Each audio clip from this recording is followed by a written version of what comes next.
Lecturas prohibidas, análisis y propuestas económicas para el Perú, de Germán Alarco Rosoni. Tienen la carátula y pueden conseguir una copia del libro también a la entrada para los que estén interesados. Entonces, a nombre de la Escuela de Economía y Gestión Ambiental y el Departamento Académico de la Facultad de Ciencias Sociales, nuevamente agradecemos su visita y agradecemos también a Germán por el honor que nos brinda de hacer la segunda presentación oficial del libro. Es todo un placer para esta escuela y para esta casa de estudios. Te conocemos desde hace relativamente poco, pero ya con tu compañera tenemos algún tiempo de conocernos. Es una destacada docente en la escuela, especialista nada menos que en Adam Smith y especialista en los cursos de Historia del Pensamiento Económico. Y también bienvenida y agradecimiento a nuestros distinguidos panelistas. Vamos a presentarlos uno a uno conforme se desarrolle el programa. Comenzamos entonces con la ronda de comentarios por parte del panel, y el programa que tenemos consiste de una intervención aproximadamente de 15 minutos. Yo estaré admitiendo a los panelistas y al orador. Dejamos pues entonces la palabra a José Tábara por 15 minutos. Por favor. Muchas gracias, buenas noches, muchas gracias por la invitación. Es una buena oportunidad de compartir un libro que me ha entusiasmado mucho. Me la he pasado leyendo y buscando información. El libro me provocaba entrar a la internet y buscar cosas, ideas, confrontar, ir a fuentes para poder entender la significancia y la solidez de las propuestas, ¿no? Es un libro que organiza muy bien materiales que han sido producidos a lo largo de algunos años en artículos periodísticos, pero la precisión de las ideas y el rigor en el análisis demuestra, digamos, un hilo conductor, ¿no? Que es la identificación de los problemas centrales de nuestro país en diferentes ámbitos de la economía y la política, y la formulación de propuestas, ¿no? Una propuesta formulada siempre desde la perspectiva de los trabajadores, por ejemplo, en relación a la reincorporación de organismos públicos a ministerios, pasar la OEFA, por ejemplo, al Ministerio del Ambiente. A mi juicio le podría, bueno, ya está en este Ministerio del Ambiente, pero plantea fusionarla con el MINAM. Más la función de fiscalización ambiental antes estaba en el caso de minería en el funcionamiento, un problema con recursos, con autonomía, con independencia, ha pasado a un ministerio. El gran problema con los ministerios es que cambia el ministro y puede cambiar al día siguiente a la cabeza del organismo. Entonces la autonomía, y la diferencia entre el Estado y el gobierno, ¿no? Contar con un Estado fuerte supone también gobierno corporativo de empresas públicas, un tema que desarrolla muy bien Germán, pero también supone contar con organismos de supervisión y de regulación que tengan dientes y que tengan autonomía, ¿no? Por supuesto, operen con transparencia y rindan cuentas a la sociedad. Quizá la parte más destacada del trabajo del texto de Germán es toda su propuesta de ingeniería del sistema de inversión pública, ¿no? Lo que hemos tenido en el Perú es una experiencia de privatización de empresas públicas. Invitamos a Rocío Silva Santisteban. Rocío Silva Santisteban estudió Derecho y Ciencias Políticas en la Universidad de Lima y posee un grado de maestría en Literatura de la Universidad Nacional Mayor San Marcos, así como un doctorado en Literatura Hispánica en la Universidad de Boston. Ha sido directora de la Coordinadora Nacional de Derechos Humanos entre 2011 y 2015.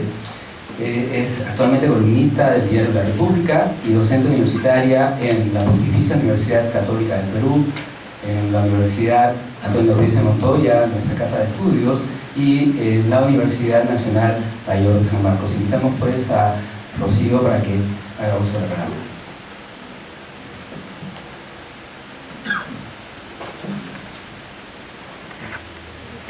Buenas noches a todos y a todas. Bueno, para mí es un honor estar en esta mesa compartiendo con todos los comentaristas. Y claro, yo me pregunto también qué hace una profesora de literatura comentando un libro de economía. Bueno, más allá de la cuota de género rigurosa en esta universidad. Y bueno, me he permitido la lectura habla de un texto como ese, que es un texto muy provocador, pero también un texto muy complejo, porque tiene, o sea, está organizado y compuesto a partir de una serie de columnas que el profesor Alarco ha ido publicando en Diario 1 durante bastante tiempo, pero esas columnas han sido reactualizadas para el libro, ¿no? Y hay una serie de, digamos, debates internos en el propio texto, ¿no? Como mencionó el doctor que me antecedió, el libro plantea 10 propuestas, ¿no? En primer lugar, el tema del planeamiento estratégico, que me parece fundamental y que, bueno, debido precisamente a este consenso de Lima, como lo llama el profesor Alarco, a esta idea que está a la derecha del consenso de Washington y que implica un neoliberalismo histérico, por decirlo de alguna manera.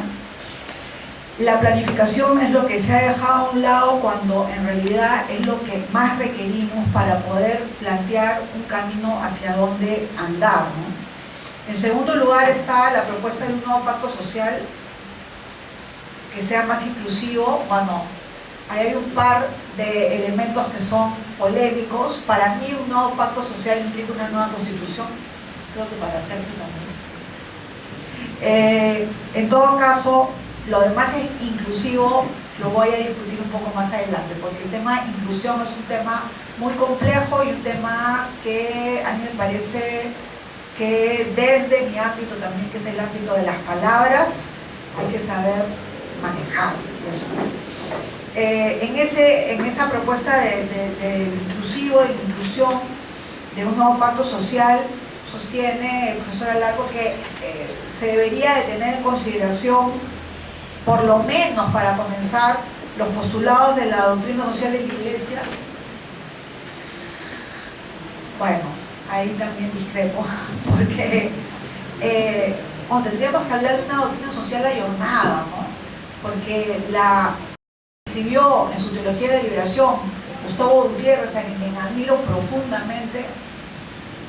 Tiene 50 años de vida y hay que leerla desde una perspectiva actual. Para comenzar, no tiene perspectiva de género, de arranque. Y bueno, yo creo que hoy en día las teólogas feministas y las ecofeministas han propuesto toda una serie de acercamientos a lo que es la vida y el núcleo de la vida como el núcleo de lo que debería de ser la economía también, ¿no? Por otro lado, también menciona las transformaciones de políticas institucionales, ¿no? Plantea una serie de reformas de fondo en el aparato del Estado, en la burocracia, en su forma de inversión pública. Y uno de los puntos en los que me quisiera detener un poco es en el tema de seguir creciendo y transformar la matriz productiva.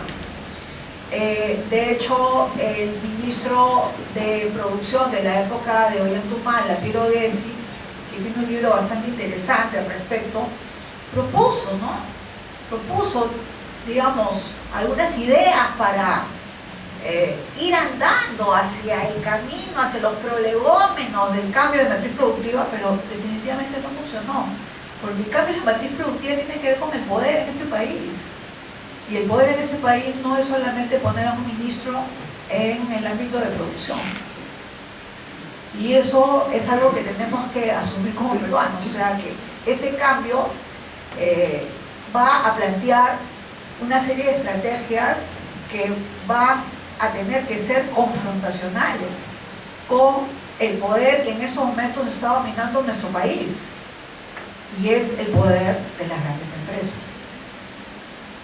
Como ya se ha dicho, que me parece de horror que el 64% de la propiedad de la tierra esté concentrada en estos, digamos, predios de más de 1000 hectáreas, cuando por el otro lado lo que tenemos es la urgencia de una seguridad alimentaria para los peruanos y las peruanas en el futuro. ¿Cómo diversificar, ¿no?, la estructura productiva, ¿no? Si tenemos esta espada de Damocles, que es la pérdida de las inversiones, con la matriz que tenemos en este momento, ¿no?, que es la que pretendemos cambiar. ¿Qué son los conflictos socioambientales, mal llamados socioambientales? Yo los denominaría ecoterritoriales, porque acá lo que estamos peleando es el territorio, ¿no?, sino las luchas por entre estas dos propuestas, ¿no?, de matrices de producción que están colisionando permanentemente. Y bueno, en ese sentido yo quisiera desviarme ligeramente para hablar sobre tres palabras en realidad, que son las palabras con las cuales yo discrepo del texto, ¿no? Una es crecer, la otra es desarrollo y la in-between es progreso. La perspectiva del desarrollo que se está planteando de las políticas públicas, de las políticas del Estado, en este gobierno, en el gobierno de Ollanta Humala, en el de Alan García y en el de Alejandro Toledo, sigue siendo la misma. Seguimos teniendo como paradigma un desarrollo que no es nuestro desarrollo, sino que es una percepción de desarrollo que además se ha convertido este concepto en una especie de significante vacío. O sea, está ahí el significante, pero el significado se lo pone cada quien. Y cuando hablamos de desarrollo, ¿de qué estamos hablando cuando hablamos de desarrollo? Estamos hablando de tener, por ejemplo, o sea, no sé, les voy a poner un ejemplo torpe, pero Philip Butters hace algún tiempo, cuando todavía está en Radio Capital, entrevista a un comunero de Las Bambas y le dice, pero ¿cómo es posible que ustedes no quieran pues lo que le está dando la empresa? Si la empresa les va a dar un departamento, la empresa les va a dar posibilidades de poner algún tipo de emprendimiento, la empresa les va a dar además unos departamentos al costado de un mall. ¿Qué más quieren? Bueno, eso es lo que obviamente no quieren, porque esa es una mirada de desarrollo, la que, por supuesto, este señor periodista enarbola permanentemente todas las mañanas, y es esa propuesta de desarrollo, la propuesta hegemónica que están planteando todos los medios de comunicación permanentemente. Y esa propuesta de desarrollo es la que está ahí como paradigma incluso del proyecto al bicentenario. Y esa propuesta de desarrollo no entiende lo que implica para algunos otros, como los Aguajum o los mineros o los comuneros de Cotabambas, no todos, ¿no?, porque también hay comuneros que son bien sinvergüenzas, ¿no?, ya lo sabemos. Pero para todos estos, para todas estas otras personas, una otra posibilidad, un desarrollo desde otra perspectiva, un desarrollo en el que la propiedad de la tierra no sea solamente cuantificable. Máxima Acuña de Chaupe, esta mujer que está peleando hace 5 años contra Newmont, no, Minera Yanacocha, Buenaventura, Roque, sí, pero contra Newmont, esta gran empresa, cuando le dicen, pero te compramos pues tus 23 hectáreas, son 23 hectáreas en el corazón de Conga, 23 hectáreas que molestan y fastidian para las 4.000 hectáreas que tiene el proyecto minero Conga. No quiero vender porque ustedes me han humillado, me han maltratado, me han tratado como a la campesina analfabeta, como si fuera el último ser de este país, y mi dignidad no se vende, no es cuantificable, pues. Esas 23 hectáreas no son cuantificables. La empresa no puede entender que tendría que pedir perdón, porque el perdón no es un concepto que atraviese el ámbito empresarial. Bueno,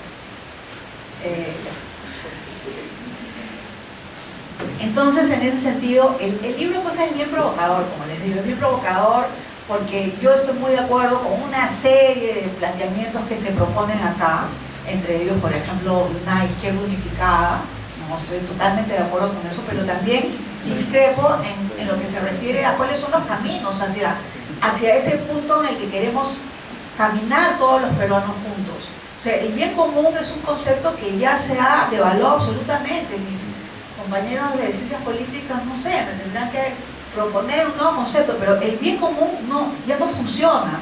Se han propuesto de otras perspectivas, ¿no? Los bolivianos hablan del buen vivir, de suma causal, en fin, etc.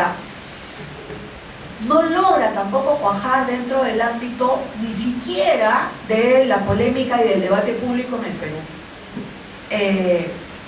Entonces, el profesor Alarco sostiene lo siguiente cuando está discutiendo en estas páginas intensamente con Eduardo Buguinas, que es profesor uruguayo que ha publicado un libro sobre extractivismos. Y bueno, han habido ciertos debates, ¿no? Han habido ciertos roces, ciertas tensiones, ¿no? Y claro, Buguinas tampoco propone regresar a un agrarismo bucólico, ¿no? Eso sería verdaderamente absurdo, pero sí plantea una ruptura con ese esquema de desarrollo desde esta perspectiva de progreso, como si hubiera un camino sin fin hacia adelante, como si el crecimiento pudiera ser infinito. Ustedes, economistas, saben que eso es imposible. Entonces, el profesor Alarco en la página 107 sostiene lo siguiente, plantea preguntas, ¿no? ¿Quiénes serán los actores de la transformación, de esta transformación de un desarrollo a otro, en fin? ¿Quiénes serían los consumidores de los productos y servicios naturales que proporcionarían las sociedades subdesarrolladas? ¿Cómo evitar que en este salto de reencuentro con la naturaleza retrocedamos hasta convertirnos en sociedades más primitivas? Entonces, claro, acá mi pregunta es, ¿qué implica subdesarrollado y qué implica primitivo? Santiago Manuín, líder aguajún del Baguazo, es más primitivo que nosotros que estamos sentados en esta mesa porque es aguajún. No lo creo, ¿no es cierto? ¿Y él tiene su propuesta de desarrollo? Sí, tiene su propuesta de desarrollo. ¿Y su propuesta de desarrollo implica malls y consumo y autos? No, por supuesto que no. Totalmente diferente. Totalmente diferente a lo que nosotros entendemos. Su territorio no es un territorio de propiedad, no es cuantificable, su territorio contiene otras cosas y además es su esencia. Sin el territorio, ontológicamente, Manuín no es. Y eso es lo que tenemos que entender. Es complicado para nosotros. Para mí es sumamente complicado, ¿no? En general. Bueno,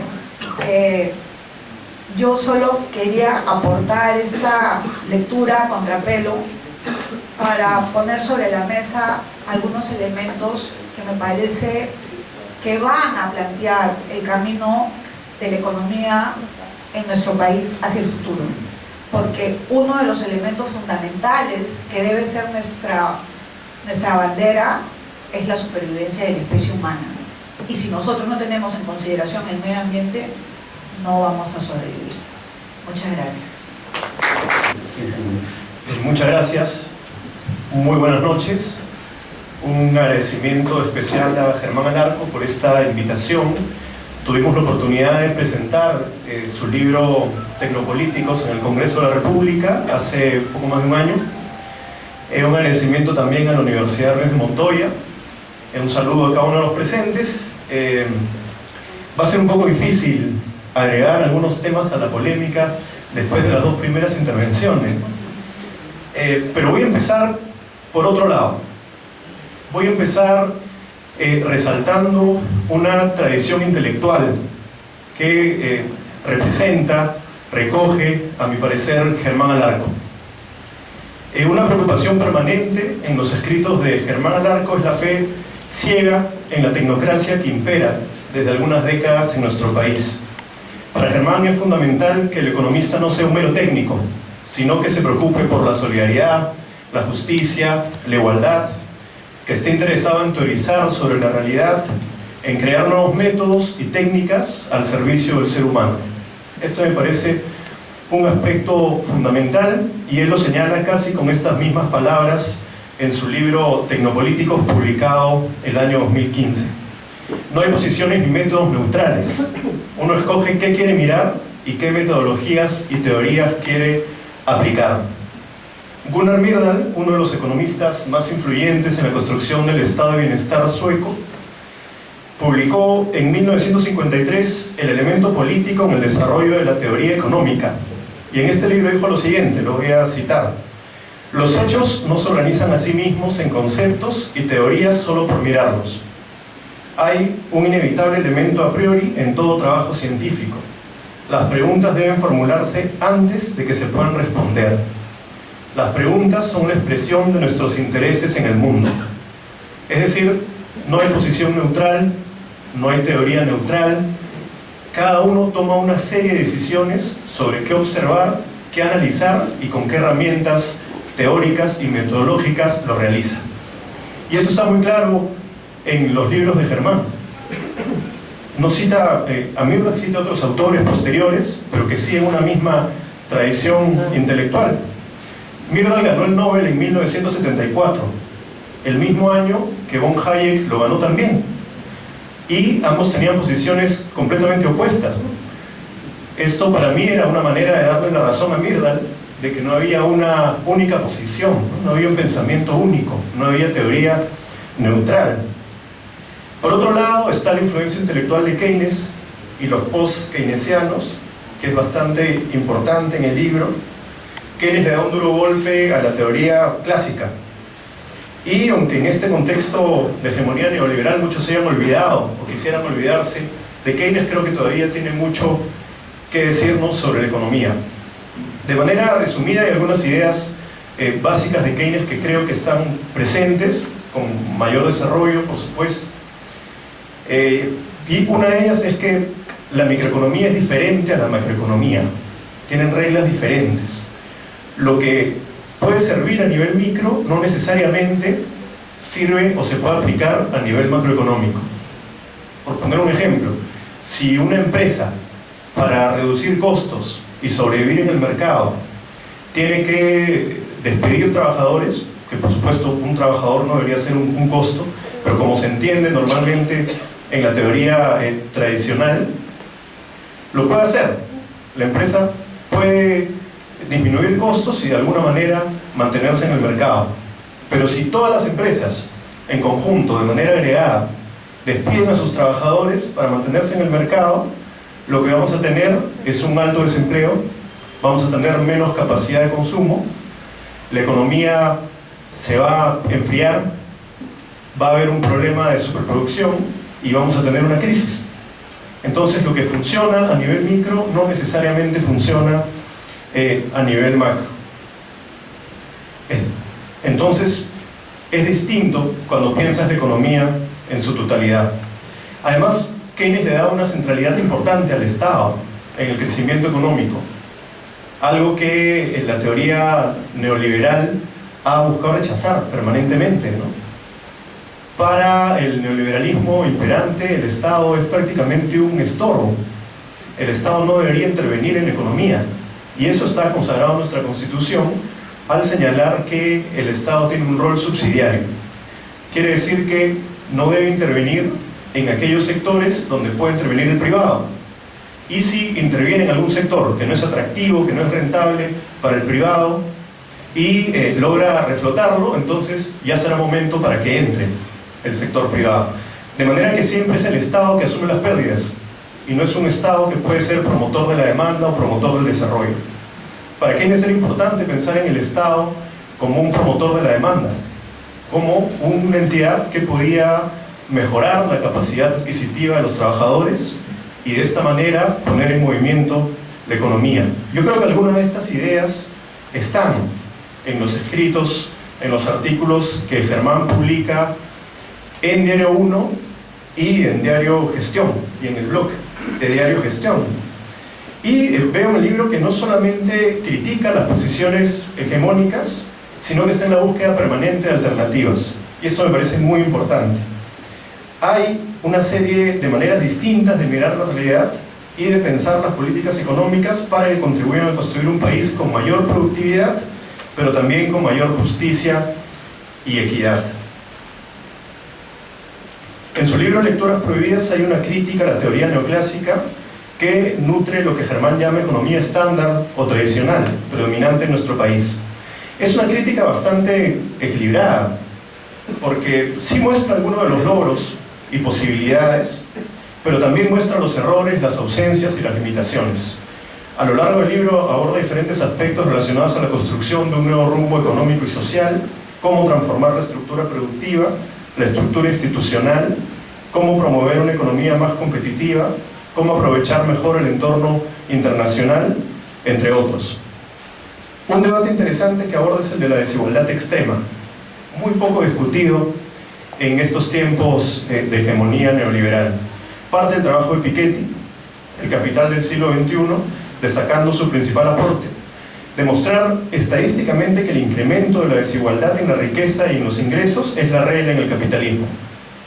Piketty llega a sostener que la desigualdad pone en riesgo a la sociedad misma, pone en riesgo la democracia. Sin embargo, para Germán, el marco teórico del economista francés es insuficiente y lo lleva a perder de vista el efecto de la desigualdad sobre el estancamiento económico y la erosión de la cohesión social. A partir de aquí discute aspectos como la política económica con respecto a la remuneración mínima vital, las posiciones dominantes en los medios de comunicación sobre el problema de la desigualdad, el rol del Estado en la reducción de las desigualdades extremas, entre otros. El libro plantea también, como ya se ha señalado, la necesidad de fortalecer el Sistema Nacional de Planeamiento Estratégico y el análisis prospectivo.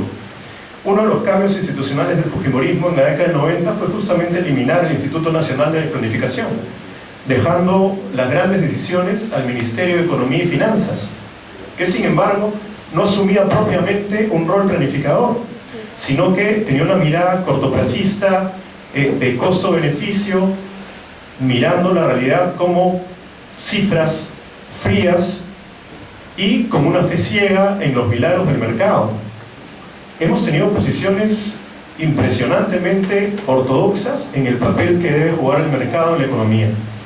Hoy día creo que hay variaciones. Tenemos en el Estado diferentes posiciones.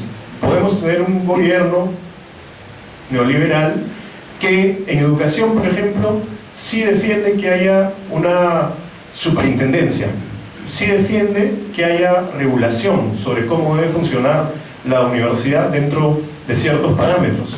Pero también tenemos un Ministerio de la Producción en el que el ministro acaba de decir que el plan de diversificación productiva tiene una serie de problemas y el principal es que la diversificación no requiere un plan. Yo me quedé frío cuando escuché esto, porque eso dijo: para diversificar necesitas destrabar el famoso destrave burocrático, que aquí se menciona también, pero además necesitas más libre mercado porque los actores libremente tienen que decidir cómo diversifican. Eso no existe y no ha existido en ningún lado del mundo. Entonces resulta que ahora necesitamos un nuevo plan de diversificación productiva sin plan, sin que el Estado planifique. Es un gran problema y es increíble cómo aparecen esas visiones contrapuestas, diferentes, contradictorias en el propio Estado, ¿no?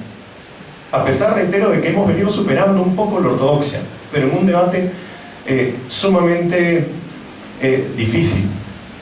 Bueno, hay muchos temas que merecen ser discutidos. Lo que quiero señalar para cerrar es que este libro, Lecturas Prohibidas, tiene un esfuerzo grande por pensar una reforma institucional integral para el país a partir de los instrumentos de política económica. La forma de organizar los diferentes artículos originalmente publicados en Diario 1 y en Diario Gestión da cuenta de una serie de ejes de reflexión, de una manera integral de pensar los problemas económicos del país, haciendo que el libro sea algo más que la suma de las partes. Yo diría bastante más, porque además leer el libro te permite reconstruir una coyuntura. Los artículos son principalmente de los últimos años del periodo Ollantumala, los primeros años de este gobierno, y al leerlo recuerdas todos los debates que han estado existiendo en estos años, los principales debates, ya se han dicho aquí todos ellos: la reforma del sistema privado de pensiones, la diversificación productiva, la ley de control de fusiones, todos los temas que han estado en el debate. Y esta organización por ejes permite darle mucho sentido a esos artículos sobre coyuntura que ha venido escribiendo Germán Alarco. Personalmente me gustaría conocer más reflexiones de Germán sobre la informalidad. Siento que es un fenómeno importantísimo en nuestro país que no estamos estudiando con la debida rigurosidad o con el debido empeño. La izquierda, los sectores progresistas, tuvieron un discurso frente al mundo informal en la década de los 60, en la década de los 70. Estaban los estudios de Quijano sobre la marginalidad social. Después vinieron los estudios de Matos Mar sobre el desborde popular. Se pensaba ese mundo que emergía y esa economía informal. Después llegan los estudios de Hernando de Soto, que cambian totalmente o intentan cambiar totalmente el paradigma, y no hemos tenido una respuesta. Y no vemos que la informalidad es el gran síntoma del capitalismo, el gran síntoma de este modelo económico, porque muestra deficiencias del sistema productivo, la dificultad del aparato productivo de absorber mano de obra formal, la dificultad de entender diferentes modos de producción, y suele esconder el problema del desempleo. Por eso, si tú eres un informal, a lo mucho te quieren convertir en un emprendedor y te hacen creer que puedes ser tu propio jefe, que todo depende de ti, y no te muestran que hay una serie de deficiencias en el propio sistema económico y la propia organización de la sociedad, el propio pacto social, que Germán tan claramente dice que es necesario refundar. Bueno, esos serían mis comentarios. Muchas gracias.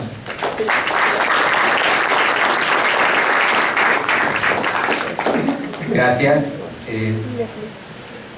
Tratando de pescar algunas ideas en común a lo largo de las intervenciones, si me permiten, Germán y los miembros del panel. Una de las ideas recurrentes es esta interacción entre el consumidor, la demanda y la oferta, y cómo sí, se habla mucho de la soberanía del consumidor en la teoría, sobre todo neoclásica, que es potente, ¿no?, en cierta medida, pero también adolece, pues, de este tipo de contrabandos que pueden surgir cuando no hay información completa para tomar la decisión específicamente del soberano del mercado, que es el consumidor. Solo para ilustrar esto muy rápidamente, si me lo permiten, para que tratemos de entendernos todos en lenguaje no técnico, ¿no? Hace menos de 2 semanas estuvo por acá una delegación de una universidad de los Estados Unidos que nos propuso, antes de venir para la cena de recepción de la primera noche de un taller que teníamos acá coorganizado con ellos, ir a cenar a un restaurante cuyo nombre no voy a mencionar, pero que queda en Barranco, que consiguió la licencia de funcionamiento sobre un pedazo de terreno público. La playa es terreno público, y en ese pedazo de playa, en una acción lindante entre lo ético y lo corrupto, para decirlo de la manera más al límite, sin que nadie se ofenda, pues esta gente de los Estados Unidos no sabía. Esta gente estaba tomando una decisión de consumo sin enterarse de cuáles eran, dijéramos, los antecedentes por lo menos controversiales de esta empresa que se estableció sobre un lugar público, tomando parte de una playa que no debió tomar, y que, bueno, finalmente en una conversación, en el almuerzo, decidimos, es una universidad importante, trae fondos, pero bueno, hay que decirle, ¿no? Y conversando con el rector y con una colega de la universidad, decidimos decirles que no recomendábamos tomar los servicios de esta empresa, ¿no? Bueno, una mierda, en fin, una serie de pensadores desde la economía y la política, y actualmente el Papa Francisco, quien dice que detrás de toda decisión de consumo hay una decisión ética, ¿no? Perdonen, no puedo con mi genio, hermano querido. Continuamos entonces con el panel, que cada vez se pone más apetitoso, y entonces nos toca el turno de presentar a don Fernando Carballo. Muchas gracias. Excelente, gracias. Eso es trabajo en equipo. Fernando Carballo estudió filosofía en la Pontificia Universidad Católica del Perú. Él posee una maestría en estudios latinoamericanos por la Universidad de Berlín y otra maestría en historia por la Universidad de París. Ha enseñado filosofía en la Universidad Católica y cultura latinoamericana en la Universidad de París, y se ha desempeñado como periodista en Radio France Internacional, así como representó al Perú ante el Consejo Ejecutivo de la UNESCO. Actualmente es un reconocido periodista en radioprogramas en Perú. Cedemos la palabra entonces a Fernando Carballo. Gracias. Yo también quiero comenzar agradeciendo porque me han invitado para profundizar y oír opiniones diferentes sobre un libro que he tratado de leer con el mayor interés. Yo también, como Rocío Silva Santisteban, miro la disciplina económica desde fuera por mi formación, recordando que han habido en otras épocas otras ciencias sociales que se han pretendido la referencia definitiva en materia de ciencias sociales. Cuando en los años 70 hubo algo de eso con la semiótica, que entre tanto es muy poco cultivada. Y me interesó mucho el libro, además de muchos de los temas que han sido ya destacados, ¿no?, como los cuales es de la informalidad, pero las otras polémicas, ¿no? Getzi con Jufra, el post-extractivismo radical o no, Rodin, Mirda con Hayek, por un tema que tiene que ver con el estatuto mismo del conocimiento que los economistas pueden aportar. Por eso es que aprecié y me sorprendió el título y la carátula. Lecturas prohibidas se llama el libro, un título extraño para un libro de economía. La tesis básica del autor, Germán Alarco, es que hay una hegemonía que tiende a ocupar el espacio de la reflexión económica y a marginar puntos de vista disidentes como los que él representa. Incluso en el libro dice que acá se publica algún artículo que fue proscrito por el editor, no revela de cuál de las dos publicaciones, porque hay una a la izquierda y una a la derecha, pero en fin, sabemos que acá hay por lo menos un artículo que ha sido directamente proscrito. Lo curioso de este título es que se ve acompañado por una imagen fundamental para la cultura judeo-cristiana. No sé si alguien sabe lo que pasó verdaderamente con Adán y Eva respecto del árbol del conocimiento. De ese no tome frutas, aunque te tiente una serpiente diciéndote quieres ser como Dios. No puedes ser como Dios. Es un conocimiento al que no puedes acceder. Entonces, la primera pregunta que yo quiero dejarle formulada a Germán Alarco es: ¿dónde está la ibris de los economistas que pretenden aparentemente apropiarse de una manzana que puede ser el origen, como sabemos, de todas nuestras desgracias? Pero muchas veces he comparado a los economistas con los médicos de Molière. Él satirizó en el siglo XVII, entre otras cosas, porque usaban una jerga en lengua latina, en este caso es en inglés. En el Perú ya no hay presidentes ejecutivos, sino CEO, y una serie de siglas tienen que ser usadas en la lengua que... Hemos hablado sobre polémicas, pero un economista francés, profesor en Stanford, Laurent, ha hecho un estudio comparando las 5 revistas de economía más influyentes, todas ellas son del mundo anglosajón, y ha mostrado, comparando con los años 70, que el porcentaje de las polémicas entre economistas se ha reducido hasta el punto de que solo 5% de los artículos que eran reseñados durante el año 2015 enfrentan posturas doctrinarias, fundamentos, bases de otros economistas. Hay un problema con esta ciencia. La ciencia, por lo demás, es un tipo de conocimiento que permite prever. Lo que vemos ante fenómenos gigantescos como la crisis del año 2008 es que todos los economistas analizan qué pasó y por qué pasó, pero ninguno previó. Conocimiento económico que no permite prever. Entonces,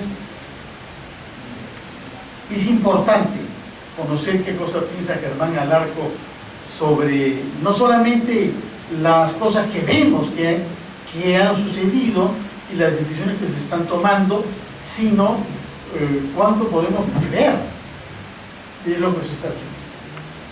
Su punto de vista está claramente reflejado.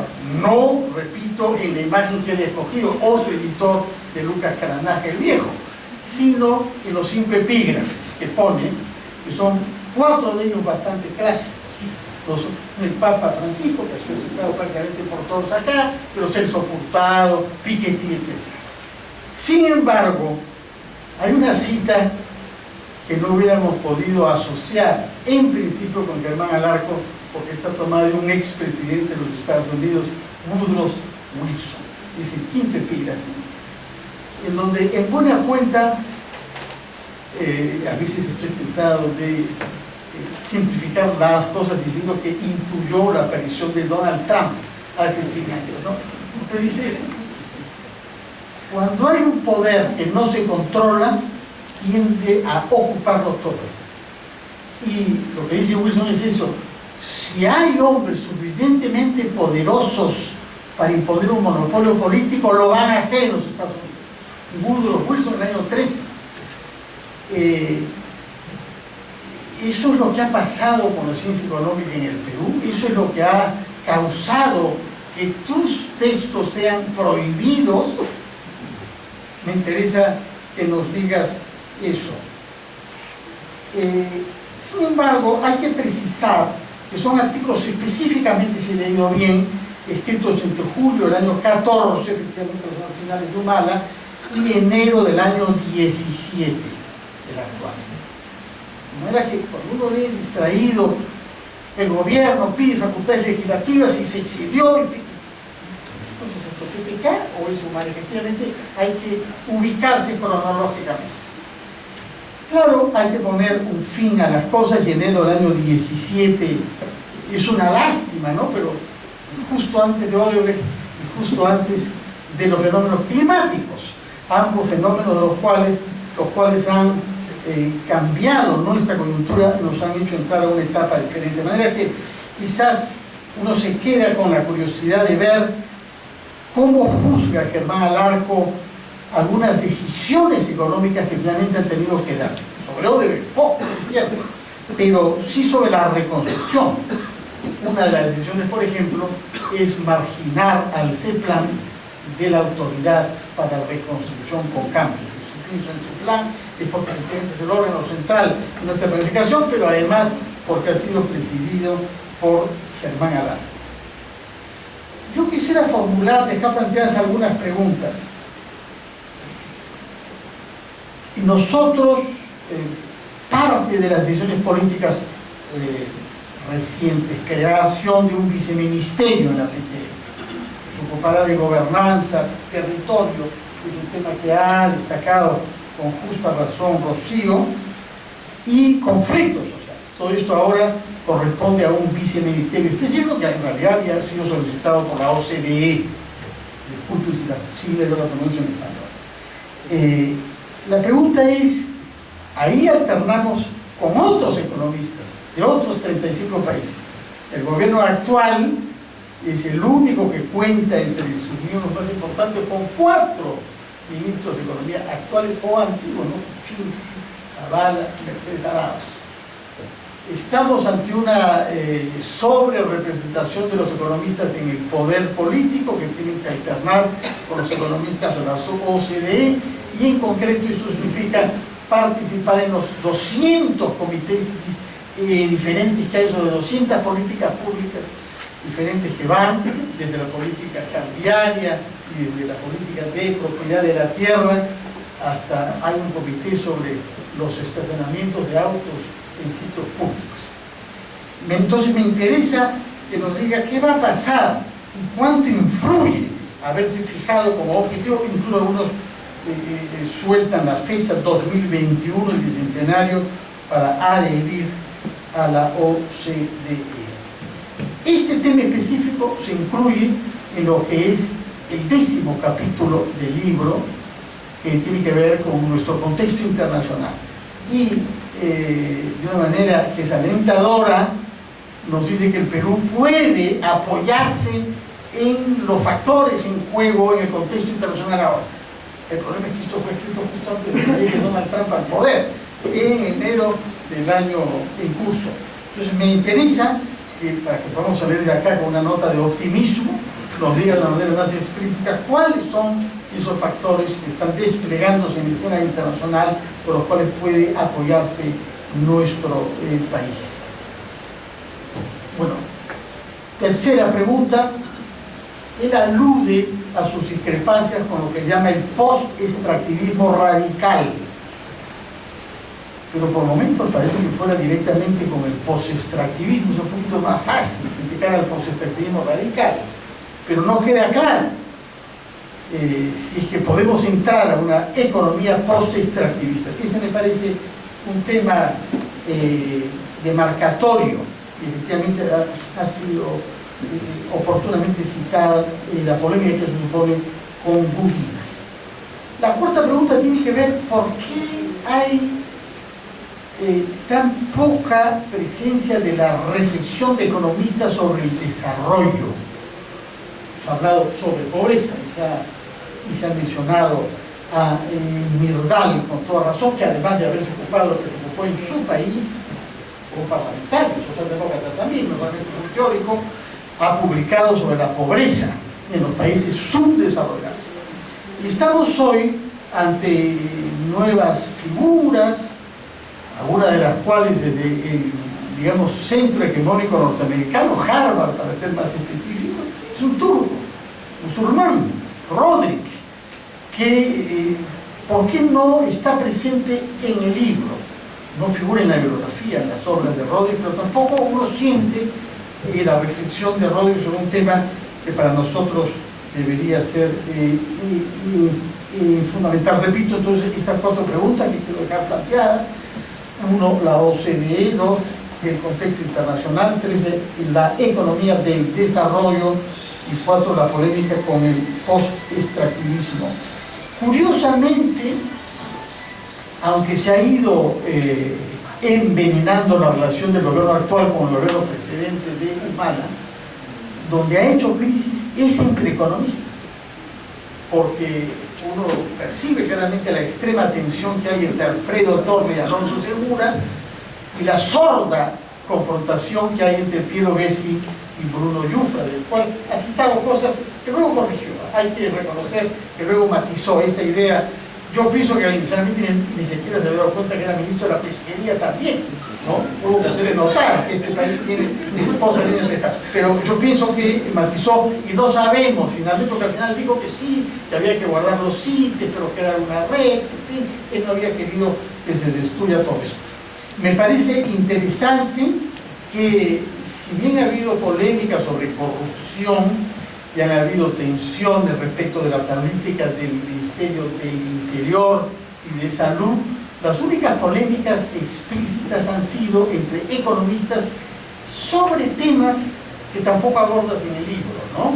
Porque las discrepancias entre Torre y Segura, uno siente además que es una polémica entre economistas, es decir, hacen política, pero cada uno está viendo qué estudió el otro, en qué universidad, quién tiene más grados universitarios, quién tiene más comunicación, etc. Entonces, hay todo este mundo de economistas que cuando uno los escucha no puede sino recordar a los médicos de Bolívar. Y si me permiten, si esto me queda un minuto, puedo contar un pasaje de Bolívar. Por supuesto, claro que sí. Siempre para mí es un desafío retórico saber si los puedo hacer reír contándoles un chiste de hace 350 años. Entra el médico a la casa de un gran señor cuya hija está enferma y está preocupado porque su hija puede morir. Entonces el médico la mira, observa, hace poses y finalmente dice, sentencia. El padre le dice, pero yo no entiendo latín. Le voy a traducir. Lo que he dicho, citando a Aristóteles, en el último libro que él escribió antes de morir, es: su hija está enferma porque ha perdido la salud. Entonces el dice, pero sí, ¿cómo no lo había pensado? Esa es la explicación. Efectivamente, ¿qué ciencia, qué conocimiento? Jamás conoce a Aristóteles. Pero dígame, señor médico, ¿usted ha dicho que Aristóteles ha muerto? Sí, se ha muerto. ¿Pero cuándo? No me he enterado. Hace mucho tiempo. Pobre, tan joven. Gracias. Muchas gracias.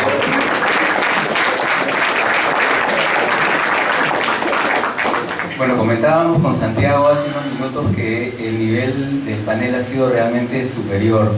La valla está muy alta, querido Fernando. Pero además creo que nunca he visto a un autor del libro recibir tantas preguntas. ¿Será porque es el número elevado de panelistas o será porque tu libro es demasiado provocador? Bueno, de cualquier modo es tu culpa, así que tienes que asumirlo. Te presento, Germán. Germán es profesor, Germán Alarco Tosoni, es profesor investigador a tiempo completo de la Escuela de Posgrado de la Universidad del Pacífico y del Centro de Investigaciones de dicha casa de estudios. Es maestro en Economía por el Centro de Investigaciones y Docencia Económicas, AC, el CIDE, el famoso CIDE en México, y licenciado en Economía por la Universidad del Pacífico. Cuenta con 30 años de experiencia docente en México, Perú y Gran Bretaña. Es autor de numerosas publicaciones especializadas, entre las que destacan 14 libros y más de 45 artículos en las áreas de macroeconomía, finanzas, desarrollo, energía, etc. También es árbitro de diversas revistas de economía en Latinoamérica y mantiene una columna periodística y un blog sobre temas económicos que ha sido citado varias veces en este foro. Ha sido presidente del Centro Nacional de Planeamiento Estratégico, CEPLAN, viceministro de Economía y asesor del ministro de Economía y Finanzas, funcionario del Banco Central de Reserva y asesor del Instituto Nacional de Planificación. Podría seguir, Germán, pero en aras del tiempo te dejo entonces con este tremendo reto de tratar de responder, aunque sea la mitad de las preguntas que te planteo, profesor. Estoy con las manos sudosas. Bueno, en primer lugar quiero agradecer a la Universidad Ruiz de Montoya, también mi casa. Yo soy exalumno jesuita y he mantenido contactos con la universidad y con los jesuitas toda mi vida. A Santiago, a Jorge. En segundo lugar, agradecer a los comentaristas, a Rocío, José, Fernando, Sergio, por sus grandes comentarios y a todos ustedes por venir a acompañarnos en esta fiesta, ¿no? Que toda presentación de un libro es una fiesta para el autor y para todos los que comparten con él. El objetivo del libro es, lo anoto, dice contribuir a crear, difundir nuevos sentidos. En realidad no son nuevos sentidos, son los viejos sentidos de antes. Efectivamente, explícitamente no hablamos de desarrollo. ¿Por qué? Porque esa palabra no existe, ¿no? No existe en el Perú de los 2000, de los 1990s en adelante. ¿Sí? El desarrollo no importa. ¿Qué pretendemos? Dice, economía debe tener una perspectiva sistémica. ¿Sí? Esto es una perspectiva integral y que no debe circunscribirse a los instrumentos de la política macroeconómica como la venimos entendiendo, como la entiende Torne y Segura. Por eso yo no voy a discutir con ellos, porque obviamente para mí ellos están en el otro lado, ¿no? Es decir, efectivamente cuando analizamos, por ejemplo, las normas relativas a APPs, hay cambios marginales, pero los problemas subsisten. Y es común en Castilla, bueno, en Carranza, en Castilla, en Torne, Segura y demás, por ejemplo, su oposición al tema del control de fusiones. Es decir, sí, hay pequeñas diferencias al interior de ellos, pero son la misma cosa. ¿Sí? Y por eso ni los menciono abiertamente. ¿Cuáles son, decíamos, dice, la política? Yo creo que, aquí anoté la palabrita, que creo que hay que hacer muchas pequeñas grandes cosas. Es decir, en realidad hemos perdido esa visión, decíamos, sistémica, donde tenemos que trabajar lo institucional, tenemos que trabajar el nuevo consenso económico-social, tenemos que enfrentar las desigualdades extremas, debemos procurar una economía más competitiva. Digamos, esos son los temas que se pretenden resaltar. Esto es lo general. Quiero pasar a las preguntas. ¿Qué pretendemos en el libro? Revalorar el lugar del ciudadano. ¿Okay? Ahora no importa. Ahora lo que importa son los inversionistas, ¿sí? Y las ganancias. Lo que queremos es regresar a un balance. A mí me gusta, digo, me tocó de niño, el Fordismo. Ese modelo donde había una preocupación, sí había ganancias, había una preocupación por los trabajadores, había una preocupación porque los trabajadores ganaran por encima de la productividad, había la idea de bienes de consumo para todos.